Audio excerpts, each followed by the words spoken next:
कल आम आदमी पार्टी छोड़ने वाले दिल्ली सरकार के पूर्व मंत्री कैलाश गहलोत अब से बस कुछ ही देर पहले बीजेपी में शामिल हो गए। केंद्रीय मंत्री मनोहर लाल खट्टर की मौजूदगी में उन्हें भारतीय जनता पार्टी में शामिल कराया गया। कैलाश गहलोत ने कल ही आम आदमी पार्टी से इस्तीफा दिया था। दिल्ली सरकार में परिवहन मंत्री थे कैलाश गहलोत और मंत्री पद और आम आदमी पार्टी के सभी पदों से उन्होंने कल ही इस्तीफा दिया और आज बीजेपी में शामिल हो गए। कुछ लोग सोचते होंगे कि ये ओवरनाइट कुछ डिसीजन हो गया या किसी के दबाव में मैंने निर्णय लिया। हर एक व्यक्ति जो ये सोच रहा है कि किसी के दबाव में मैंने निर्णय लिया, मैं ये कहना चाहता हूँ कि मैंने आज तक किसी के दबाव में आके कोई काम नहीं किया। तो जितने भी ऐसी मुझे सुनने में आ रहा है कि ऐसा कोई नैरेटिव बिल्ड करने की कोशिश की जा रही है कि जिन्होंने ईडी के दबाव में कर दिया, सीबीआई के दबाव में कर दिया, तो ये सारी मेरे ख्याल से गलतफहमी है। इस प्रकार का नैरेटिव बिल्ड किया जा रहा है और ये कोई एक दिन का निर्णय नहीं है। देखिए, कैलाश गहलोत को आपने सुना, वो साफ कह रहे हैं बीजेपी ज्वाइन करने के बाद कि उनके ऊपर कोई दबाव नहीं है। आनंद प्रकाश पांडे इस वक्त हमारे संवाददाता हमारे साथ जुड़ चुके हैं। आनंद, यही आरोप लगाया जा रहा था कैलाश गहलोत ने जब से आम आदमी पार्टी छोड़ी, मंत्री पद से इस्तीफा दिया, आम आदमी पार्टी ये बताने की कोशिश कर रही थी कि जांच एजेंसियों का दुरुपयोग किया जा रहा है, उनके ऊपर तमाम तरह के दबाव थे, कई बार रेड भी हो चुकी थी। उन्हीं का सबसे पहले बीजेपी ज्वाइन करने के बाद कैलाश गहलोत जवाब देते नजर आए क्या आज?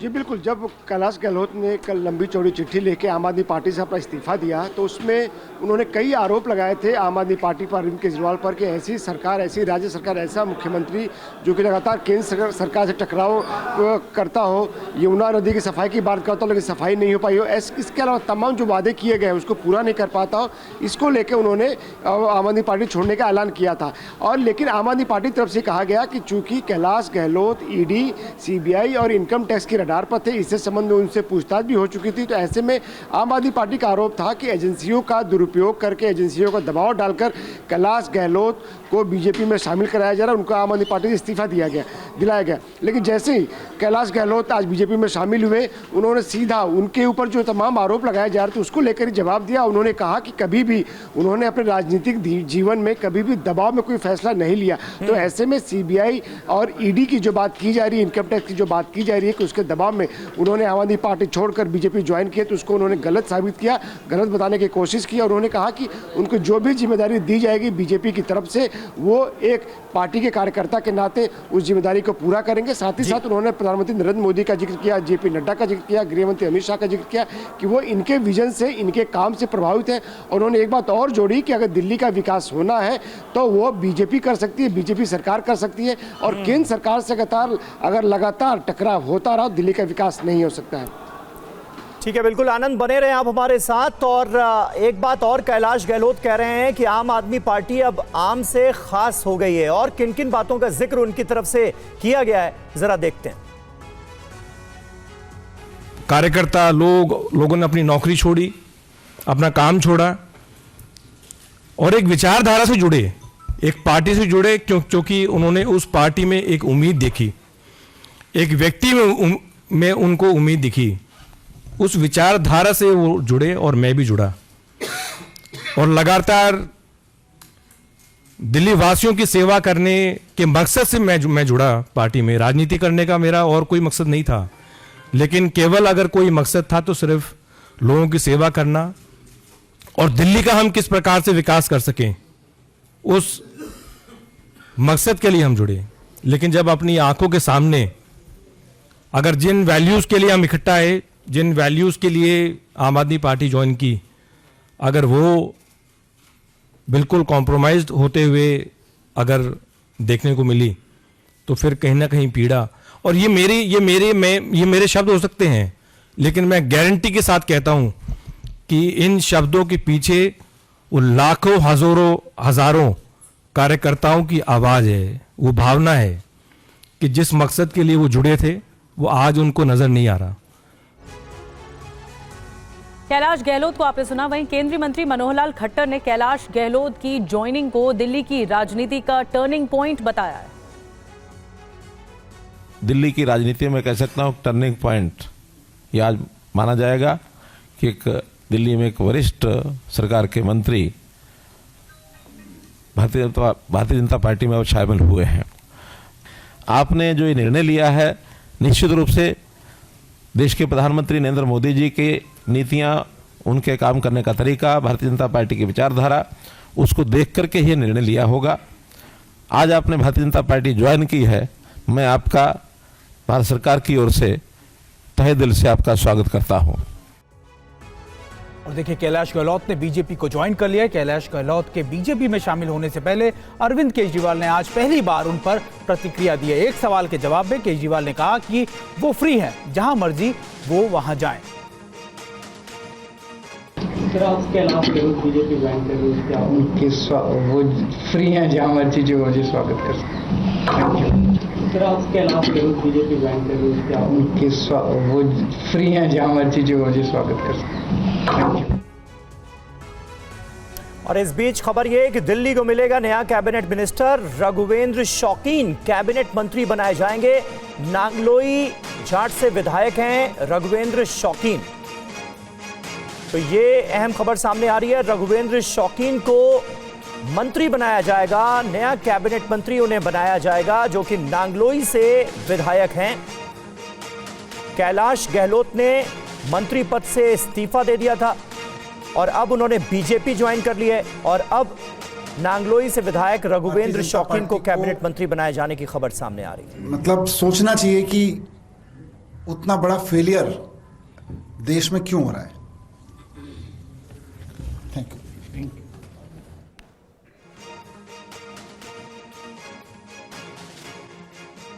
मनीष सिसोदिया को आप सुन रहे थे, वो एक प्रेस कॉन्फ्रेंस कर रहे थे और अरविंद केजरीवाल से भी कैलाश गहलोत के इस्तीफे को लेकर सवाल पूछा गया तो उन्होंने कहा कि उनकी मर्जी है, जहां वो जाना चाहते हैं जा सकते हैं। और अब इस बीच राघवेंद्र शौकीन को दिल्ली में कैबिनेट मंत्री बनाया जाएगा, यानी आतिशी कैबिनेट का विस्तार होगा, ये खबर भी सामने आ रही है। और आइए खबरों में आगे बढ़ते हैं। एक है तो सेफ है नारे पर राहुल गांधी ने तंज कसा है। राहुल गांधी ने आयरन सेफ तक दिखा दिया, एक तिजोरी दिखाई और प्रेस कॉन्फ्रेंस के बाद उन्होंने सेफ से एक पोस्टर निकाला। सेफ से निकाला मोदी अडानी का पोस्टर। पोस्टर पर ये लिखा हुआ था, एक हैं तो सेफ हैं। उनका जो स्लोगन, मेन जो स्लोगन है, एक हैं तो सेफ हैं, वो मैंने इतनी अच्छी तरह आपको दिखाया है, उसको समझाया है कि एक है तो सेफ है। एक कौन है? एक नरेंद्र मोदी जी हैं, अदानी जी हैं, अमित शाह जी हैं। सेफ है तो कौन सेफ है? अदानी जी सेफ हैं। कष्ट किसको होगा? धारावी की जनता को होगा। नुकसान किसका होगा? धारावी की जनता को होगा। जो हिंदुस्तान की स्मॉल और मीडियम इंडस्ट्रीज हैं, जिसका एक चिन्ह धारावी है, उसको एक व्यक्ति के लिए खत्म किया जा रहा है। तो लड़ाई यही है। नारा उन्होंने दिया, हमने आपको समझा दिया। इस इलेक्शन का नारा मोदी जी ने दिया है और बिल्कुल सही नारा है। एक है तो सेफ है। सवाल है सेफ कौन है, सेफ किसका है, एक कौन है, यह सवाल है। देखिए, राहुल गांधी प्रधानमंत्री मोदी को लेकर, अडानी को लेकर कई बातें कह रहे थे। लगातार मुंबई में प्रेस कॉन्फ्रेंस कर रहे थे। राहुल गांधी ने धारावी को लेकर भी बहुत कुछ कहा। आइए आपको सुनाते हैं। जो लोग धारावी में रहते हैं, उनकी जमीन है, वो उस पे सालों से रह रहे हैं, वहां पे वो काम करते हैं। स्मॉल और मीडियम बिजनेसेस का हब है। धारावी को कन्वर्ट करने में दूसरी भी इश्यूज हैं। मैंग्रोव्स की जो ज़मीन है वो छीनी जा रही है। यहाँ पे बाढ़ आती है, ज़्यादा आएगी, लोगों को नुकसान होगा और पूरा का पूरा काम एक व्यक्ति की मदद करने के लिए है। That is our objection. The entire political machinery is being twisted to help one person. देश के एयरपोर्ट्स दिए जा रहे हैं, इसी व्यक्ति को डिफेंस की पूरी मैन्युफैक्चरिंग की इंडस्ट्री दी जा रही है, इसी व्यक्ति को पोर्ट्स दिए जा रहे हैं, इसी व्यक्ति को धारावी दिया जा रहा है, इसी को मुंबई का एयरपोर्ट दिया जा रहा है। और मैंने यहां पे आपको क्लियरली दिखाया है कि पुराना रिश्ता है प्रधानमंत्री का, तो ये अदानी जी अपने आप नहीं कर सकते हैं। और बटेंगे तो कटेंगे नारे पर उद्धव ठाकरे की धमकी, फडणवीस और बीजेपी को दी काटने की धमकी। मुंबई में कुछ हुआ तो हम आपको काटेंगे, जरूर काटेंगे, ये कहा है उद्धव ठाकरे ने। और यह भी कहा कि मैं मुख्यमंत्री था तो सब सेफ थे, अगर मोदी के रहते अनसेफ तो पहले उन्हें इस्तीफा देना चाहिए। हे संकट किती मोठे आहे ते बघा। म्हणजे आपण जर का नुसतं कटेंगे बटेंगे फटेंगे हे ह्याच्यामध्ये राहिलो, मी देवेंद्र फडणवीस आणि सगळ्यांना सांगतोय की तुमचं बटेंगे फटेंगे सोडा, पण मुंबईवरती घाला घातलात तर हम आपको काटेंगे, जरूर काटेंगे। आणि जे मुद्दे आहेत त्या मुद्द्यावरती बोला ना, आम्ही मुद्द्यावरती बोलतो, तुम्ही मुद्द्यावरती बोला। बटेंगे तो कटेंगे, अरे मी मुख्यमंत्री असताना एक सुद्धा अशी हिंमत कोणाची झाली नव्हती, एक सुद्धा होऊ दिलं नव्हतं, सगळेच जण सुरक्षित होते। आणि आता जर का मोदी तिकडे असून जर यांना अनसेफ वाटत असेल तर मोदीजी पहिला प्रथम आपण राजीनामा द्या, आणि पाहिजे तर शिवसेनेत नाही घेणार, पण शिवसेना कसं काम करते ते तुम्ही बघा। लगातार बयानबाजी सामने आ रही है। इधर कांग्रेस अध्यक्ष मल्लिकार्जुन खड़गे ने बीजेपी और आरएसएस को समाज के लिए जहर बताया है, जिसके बाद सियासी संग्राम मचा हुआ है। बीजेपी ने कांग्रेस पर पलटवार किया है। बीजेपी और आरएसएस ये तो जहर के जैसा है। जहर मालूम है ना आपको? ये जहर सांप अगर एक बार काटा तो खत्म आदमी होता, जहरीला सांप। तो इसलिए ये जहरीले सांप को आप मार देना चाहिए। राहुल गांधी कहते हैं कि मैं मोहब्बत की दुकान चलाता हूं। मोहब्बत की दुकान की भाषा ये है कि जहरीला सांप है, भाजपा मार देना चाहिए। ये तो पराकाष्ठा है। नफरत से भरे लोग ये खुद देश में नफरत फैला रहे हैं। पहले इन्होंने धर्म के आधार पर देश का विभाजन किया, अब जातियों को जातियों में बांट बांट के फिर देश के टुकड़े टुकड़े करना चाहते हैं। और वहीं महाराष्ट्र के मुख्यमंत्री एकनाथ शिंदे ने TV9 से खास बातचीत में कहा है कि उन्हें मुख्यमंत्री पद का लालच नहीं है, उनका मकसद महायुति को बहुमत दिलाना है। उन्होंने और क्या कहा है, आइए आपको सुनाते हैं। मुख्यमंत्री पदाच्या याच्यावर की मी मुख्यमंत्री पदाच्या शर्यतीत नाही, दुसरीकडे फडणवीसही बोलले की मी मुख्यमंत्री पदाच्या शर्यतीत नाही, म्हणजे आता शर्यतीत फक्त एकटे एकनाथ शिंदे। आमच्यामध्ये कुठलीही रेस नाही, आमच्यामध्ये कुठलंही या पदाला घेऊन लालसा नाही।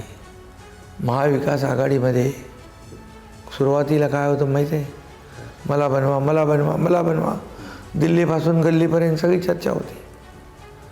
आमचं टार्गेट एकच आहे, या महाराष्ट्राला पुढे न्यायचं असेल, 2 वर्षात आम्ही जे काम केलं हे काम आतापर्यंतच्या इतिहासामध्ये जास्तीचं झालं, त्याचं समाधान आहे। आणि पुन्हा महायुती सरकार मेजॉरिटीने आणणं हाच आमचा फोकस आहे, हाच आमचा टार्गेट आहे, बाकी सगळं दुय्यम है। और इससे पहले बीजेपी के ही 2 बड़े नेताओं ने सीएम पद को लेकर क्या कहा था, आइए सुनते हैं। लीडरशिप से पूछा गया और ये कहा गया कि सीएम कौन होगा महायुति का, तो आप लोगों ने कहा कि चुनाव के बाद मिल बैठकर तय करेंगे। लेकिन जब हम यही बात शिवसेना से पूछते हैं तो कहते हैं शिंदे जी सीएम है और वही रहेंगे। इसमें सोचना क्या है? मैं इन सब बातों का निर्णय उचित समय पर पार्टी के नेता उचित निर्णय करेंगे। कोई प्लान भी नहीं, कोई डेट भी नहीं है। यह तय हुआ है कि जैसे ही रिजल्ट आएगा वी आर वेरी श्योर कि हमारी सरकार बनेगी। ये 3 पार्टी एक साथ? हाँ जी, हाँ जी। तो हमने तय किया है कि रिजल्ट्स के बाद तीनों पार्टियां एक साथ बैठेगी।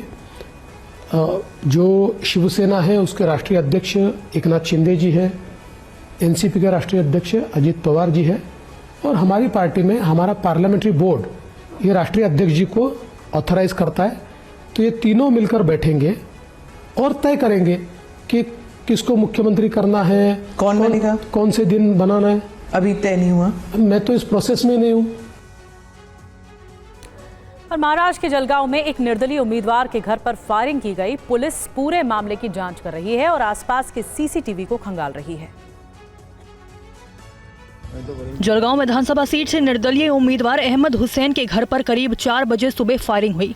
अज्ञात अपराधियों ने 3 राउंड फायरिंग की, जिससे उनके घर की खिड़की चकनाचूर हो गई। फायरिंग के वक्त अहमद हुसैन अपने घर पर ही थे। बताया जा रहा है कि फायरिंग उनके बेडरूम को निशाना बनाते हुए की गई। मौके पर पहुंची पुलिस अब तमाम एंगल की जाँच कर रही है।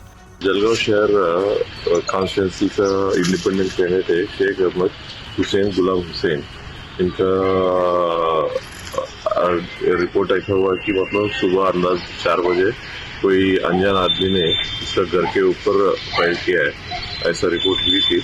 और उसका घर का खास विंडो का खास टूटी थी, फिर इसके वजह से उनको पता चला ऐसे उसके घर के ऊपर फायर हुए। पुलिस को रिपोर्ट करने के बाद पुलिस यहाँ पे आई, सीसीटीवी फुटेज और बाकी हमने तपास चल रहा है। पुलिस आसपास के सीसीटीवी खंगाल रही है ताकि अपराधियों की पहचान की जा सके। हालांकि अभी तक साफ नहीं हो पाया कि यह हमला किस वजह से किया गया, लेकिन माना जा रहा है कि राजनीतिक रंजिश की वजह से इस वारदात को अंजाम दिया गया है। और अब बात मणिपुर हिंसा को लेकर। मणिपुर हिंसा पर गृह मंत्रालय में एक अहम बैठक की जा रही है। अमित शाह की अगुवाई में ये बैठक की जा रही है, जिसमें बड़े अधिकारी भी मौजूद हैं। मणिपुर हिंसा पर केंद्र सरकार और जांच एजेंसीज काफी एक्टिव हैं। एनआईए ने मणिपुर में हुई हिंसा से जुड़े 3 मामलों को अपने हाथ में ले लिया है। मणिपुर को लेकर खुद गृह मंत्री अमित शाह ने मोर्चा संभाला।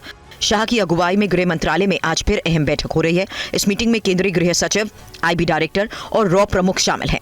इसके अलावा सीआरपीएफ अधिकारी, पूर्वोत्तर से जुड़े ऑफिसर और गृह मंत्रालय के वरिष्ठ ऑफिसर मौजूद हैं। मीटिंग का एजेंडा है सुरक्षा व्यवस्था की समीक्षा, सरकार के निर्देशों का अब तक मणिपुर में कितना पालन किया गया, इसकी जानकारी ली जाएगी। जमीनी स्तर पर क्या क्या किया गया, शांति बहाल करने के लिए रणनीति पर चर्चा। कुकी और मेतई में एक साथ बातचीत का खाका तैयार किया जाएगा। मणिपुर हिंसा को लेकर आरएसएस ने केंद्र और राज्य सरकार से जल्द हालात सुधारने को कहा है। संघ ने कहा कि केंद्र और राज्य सरकार ईमानदारी से विवाद सुलझाएं। आरएसएस ने मणिपुर हिंसा को कायरतापूर्ण और मानवता विरोधी हरकत बताया। संघ ने कहा कि मणिपुर हिंसा का मामला अब तक न सुलझ पाना दुर्भाग्यपूर्ण है। और कोलकाता के आरजीकर अस्पताल में हुई घटना के बाद गठित हुई राष्ट्रीय टास्क फोर्स ने अपनी रिपोर्ट में कई अहम सिफारिशें की हैं। सुप्रीम कोर्ट को दिए गए हलफनामे में एनटीएफ ने क्या कहा है, इस रिपोर्ट में देखिए। कोलकाता के आरजीकर अस्पताल में महिला डॉक्टर से दुष्कर्म और हत्या के मामले में सुप्रीम कोर्ट ने 20 अगस्त को राष्ट्रीय टास्क फोर्स का गठन किया था। टास्क फोर्स ने सुप्रीम कोर्ट में दाखिल अपने हलफनामे में कहा है कि डॉक्टरों के खिलाफ हिंसा को रोकने के लिए केंद्रीय कानून की जरूरत नहीं है। एनटीएफ ने कहा कि विभिन्न राज्यों में इससे जुड़ी हिंसा से निपटने के लिए विशेष कानून बनाए गए हैं। बीएनएस 2023 में पर्याप्त सुरक्षा के उपाय हैं। राज्य के कानूनों में भी अपराध से निपटने का प्रावधान है। गंभीर अपराध के लिए भारतीय न्याय संहिता है। कोलकाता हत्याकांड के बाद एनटीएफ का गठन हुआ था। टास्क फोर्स ने बताया कि 24 राज्यों में इस पेशे से जुड़े लोगों की सुरक्षा के लिए कानून बनाए गए हैं। टास्क फोर्स में वाइस एडमिरल आरती सरेन की अध्यक्षता में 9 सदस्यीय एनटीएफ का गठन किया गया था, ताकि मेडिकल पेशे से जुड़े लोगों की स्थिति और उनको होने वाली परेशानी को समझा जा सके। और बात पोल्यूशन की कर लेते हैं। दिल्ली एनसीआर में प्रदूषण अब खतरनाक स्तर पर पहुंच चुका है। कई इलाकों में AQI 500 के करीब पहुंच गया है, जिससे लोगों को बहुत परेशानी हो रही है। ग्रैब 4 पाबंदी लागू होने के साथ ही दिल्ली में आज से 10वीं और 12वीं को छोड़ सभी क्लास ऑनलाइन हो चुकी हैं। दिल्ली आने वाली करीब 28 ट्रेनें आज देरी से चल रही हैं। चिंता इस बात की है कि दिल्ली का AQI लगातार बढ़ रहा है। कुछ इलाकों में ये 500 के करीब पहुंच गया है। सेंट्रल पॉल्यूशन कंट्रोल बोर्ड की रिपोर्ट के मुताबिक दिल्ली में AQI 481 रहा, अलीपुर में AQI 475, आनंद विहार में AQI 487, अशोक विहार में AQI 495, आयानगर में AQI 490, बवाना का AQI 495, द्वारका सेक्टर 8 का AQI 499, IGI एयरपोर्ट का AQI 494, मुंडका का AQI 495, नजफगढ़ का AQI 493, नेहरू नगर का AQI 494 और पंजाबी बाग का AQI 493। प्रदूषण के गिरते स्तर को देखते हुए दिल्ली NCR में ग्रैप 4 पाबंदी लगाई गई है, जिसमें दफ्तरों में 50% स्टाफ के साथ काम करने की सलाह दी गई है। और दिल्ली में ग्रैप 4 पाबंदी लागू हो चुकी है। मुख्यमंत्री आतिशी ने आज प्रेस कॉन्फ्रेंस की और फिर से पराली का मुद्दा उठाया। उन्होंने केंद्र सरकार से भी जिम्मेदारी उठाने की अपील की है। पराली का धुआं ये नहीं देखता कि दिल्ली में आम आदमी पार्टी की सरकार है और उत्तर प्रदेश में भारतीय जनता पार्टी की सरकार है। पराली का धुआं ये नहीं देखता कि कोई आम आदमी पार्टी के परिवार में पैदा हुआ बच्चा है या कोई भारतीय जनता पार्टी के परिवार में पैदा हुआ बच्चा है। हर राज्य में हर बुजुर्ग, हर बच्चे को सांस लेने में दिक्कत हो रही है, चाहे वहां पे आम आदमी पार्टी की सरकार हो, चाहे वहां पे भारतीय जनता पार्टी की सरकार हो। ये केंद्र सरकार की जिम्मेदारी है कि जब देश भर में पराली जलाने की वजह से एक मेडिकल इमरजेंसी हो गई है, तो केंद्र सरकार को सामने आना पड़ेगा, केंद्र सरकार को कदम उठाना पड़ेगा। ये उनकी जिम्मेदारी है। मेरी केंद्र सरकार से यही अपील है कि राजनीति करना बंद करें, सामने आएं, कदम उठाएं और नॉर्थ इंडिया के सभी राज्यों में पराली जलाने की इन घटनाओं को कम करें। और दिल्ली में प्रदूषण पर सियासत गर्म है। बीजेपी ने पोस्टर के जरिए केजरीवाल पर हमला बोला है। आइए देखते हैं रिपोर्ट। दिल्ली में सांसों का आपातकाल, ये पोस्टर बीजेपी ने जारी किया है और आरोप लगाया कि दिल्ली गैस चैम्बर में तब्दील हो चुकी है। पोस्टर में यह भी तंज किया गया कि केजरीवाल के लंदन में लोग सही से सांस नहीं ले पा रहे हैं।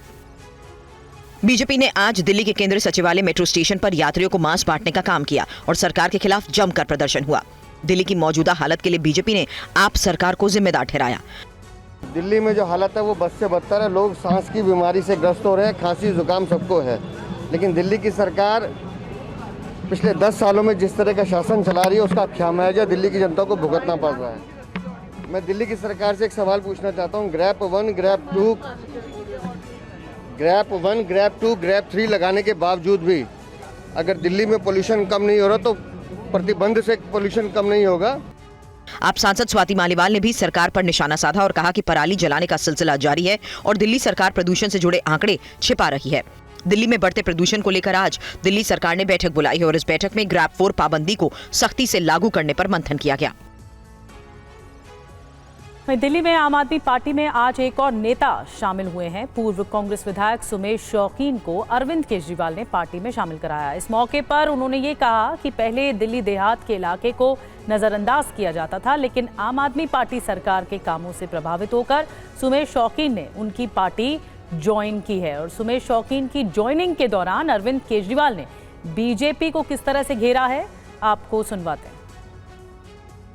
हमारी सरकार आने के पहले दिल्ली देहात इलाके को पूरी तरह से नेग्लेक्ट किया जाता था, इग्नोर किया जाता था और वहाँ पे रहने वाले लोगों को लगता नहीं था कि वो दिल्ली का हिस्सा है। मेरे को अभी भी एक वाकया याद है, जब 2013 के चुनाव के पहले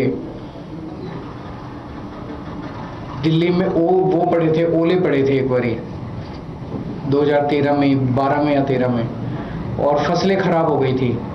तो किसी पत्रकार ने शीला दीक्षित जी जो उस वक्त की मुख्यमंत्री थी उनसे पूछा कि मैडम फसलें खराब हो गई, इस पे आपको क्या कहना है। तो शीला दीक्षित जी ने कहा अच्छा दिल्ली में खेती भी होती है। तो उस वक्त की मुख्यमंत्री जो 15 साल से मुख्यमंत्री थी, उन्हें ये भी नहीं पता था कि दिल्ली के अंदर किसान भी रहते हैं और दिल्ली के अंदर खेती भी होती है। हमारी जब सरकार बनी 2015 में, तो उसके तुरंत बाद मेरे को याद है ओले पड़े, खेती खराब हुई और मैं खुद गया था और 20,000 रुपये प्रति एकड़ के हिसाब से हमने लोग किसानों को मुआवजा दिया था। उसके बाद से दिल्ली देहात का जो विकास का सिलसिला चालू हुआ, हमने इतने सारे सीवर ट्रीटमेंट प्लांट लगाए हैं, सीवर की कनेक्टिविटी दी है, सड़कें बनाई है। सबसे बड़ा डिमांड जब मैं जाता था उनकी होती थी भाई स्कूल नहीं है, स्कूल बहुत शानदार बनाए हैं वहाँ पे। हमने बहुत सारे प्लेग्राउंड बनाए हैं, बहुत बड़े बड़े स्टेडियम बनाए हैं, जो सबसे बड़ी डिमांड दिल्ली देहात के लोगों को होती थी। मोहल्ला क्लिनिक बनाए हैं, अस्पताल बनाए हैं। तो जो विकास दिल्ली देख रही थी, वही विकास हम दिल्ली देहात के लोगों तक लेके गए हैं। और प्रधानमंत्री मोदी G20 शिखर सम्मेलन में हिस्सा लेने के लिए ब्राजील पहुंच गए हैं। पीएम मोदी का क्या क्या कार्यक्रम है, आइए आपको दिखाते हैं इस रिपोर्ट में।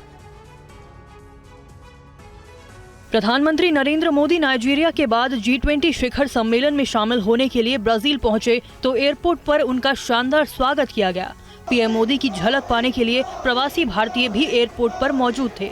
लोग हाथों में तिरंगा लिए मोदी मोदी के नारे लगा रहे थे।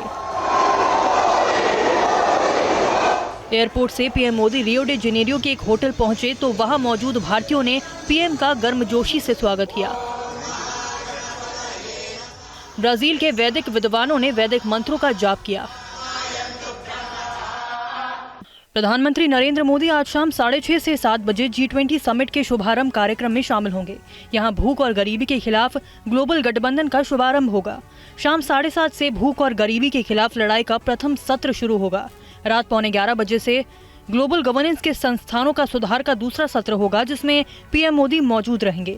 इसके बाद रात 12 बजे से रात 1:55 तक द्विपक्षीय बैठकें होंगी। इस दौरान पीएम मोदी कई देशों के राष्ट्राध्यक्षों से मुलाकात करेंगे। और बिहार की राजधानी पटना में फिल्म पुष्पा 2 द रूल का ट्रेलर रिलीज हुआ तो लोगों की भीड़ उमड़ आई। अभिनेता अल्लू अर्जुन और रश्मिका मंदाना को देखने के लिए लोग बेताब नजर आए। पटना में जन सैलाब उमड़ा हुआ था। मौका था पुष्पा 2 का वर्ल्ड वाइड ट्रेलर रिलीज का। भीड़ इतनी थी कि पटना के गांधी मैदान में पैर रखने की भी जगह नहीं थी। फिल्म अभिनेता अल्लू अर्जुन और अभिनेत्री रश्मिका मंदाना की एक झलक पाने के लिए लोग बेताब थे। बिहार के पावन धरती को मेरा शत शत प्रणाम। पहली बार बिहार आया हो, आपका प्यार और आपका स्वागत के लिए बहुत बहुत शुक्रिया। पुष्पा कभी झुकेगा नहीं, लेकिन आज पहली बार आपका प्यार के लिए झुकेगा। अभिनेत्री रश्मिका ने भी भोजपुरी अंदाज में फैंस का स्वागत किया। नमस्ते पटना, क्या हाल बा? सब ठीक ठाक Bano? Thank you so much for your warm welcome. I love you Patna. और अल्लू अर्जुन और रश्मिका मंदाना को लेकर लोगों में काफी दीवानगी देखने को मिल रही है। लोग क्या कह रहे हैं आपको सुनाते हैं। हम लोग के लिए बहुत प्राउड मोमेंट है बिहारियों के लिए, because first time Allu Arjun और रश्मिका मंदाना यहाँ आए हैं। बहुत अच्छा लगा। ट्रेलर तो काफ़ी शानदार था और मूवी उससे भी ज़्यादा शानदार होगी और हम लोग जाएंगे 100% देखने। बहुत ही अच्छा, बहुत अच्छा लग रहा है। बहुत ही फेमस मूवी होने वाला है, one of the best movie. और फाइनली आज अपने आंखों से भी देख लिए। मेरा भी अल्लू अर्जुन ही है। रश्मिका तो है ही, रश्मिका तो है। मूवी देखने के लिए जाएंगे या फिर बिल्कुल नहीं, मूवी देखना है तो पुष्पा 1 भी देखे थे, 2 भी देखेंगे। बहुत अच्छा इवेंट, सब लोगों ने बहुत एंजॉय किया और इतनी पटना बिहार लोगों का इतना प्यार है यहाँ पे कि सारे लोग बहुत खुश हैं। बहुत अद्भुत है। मैं हूँ ये अल्लू अर्जुन सर का फैन। अच्छा।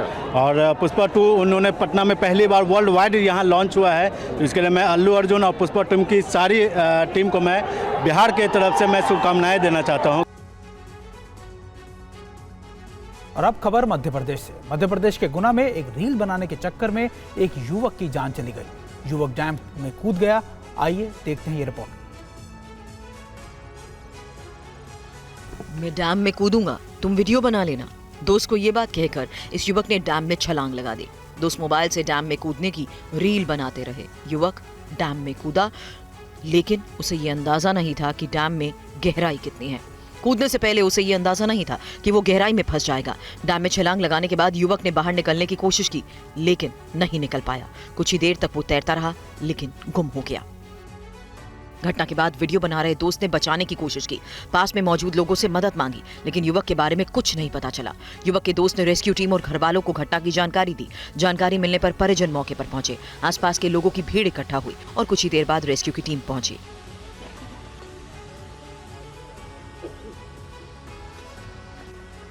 टीम ने युवक को ढूंढने के लिए काफी मशक्कत की, लेकिन कामयाबी नहीं मिली। रात के अंधेरे में रेस्क्यू टीम को काफी दिक्कतें भी हो रही थी। इसके बाद टीम ने सुबह होने पर दोबारा सर्च ऑपरेशन शुरू किया। और बाढ़, भूकंप, तूफान जैसी प्राकृतिक आपदा से पूरी दुनिया को जूझना पड़ता है। भारत हर साल एक अभ्यास करता है जिसमें आपदा के समय किए जाने वाले ऑपरेशन को लेकर तैयारी की जाती है। इसमें कई मित्र देशों की सेना भी शामिल होती है। इसकी शुरुआत आज से गुजरात में हुई। सीमा की सुरक्षा के अलावा सुरक्षा एजेंसियों की आपदा के समय बड़ी भूमिका होती है।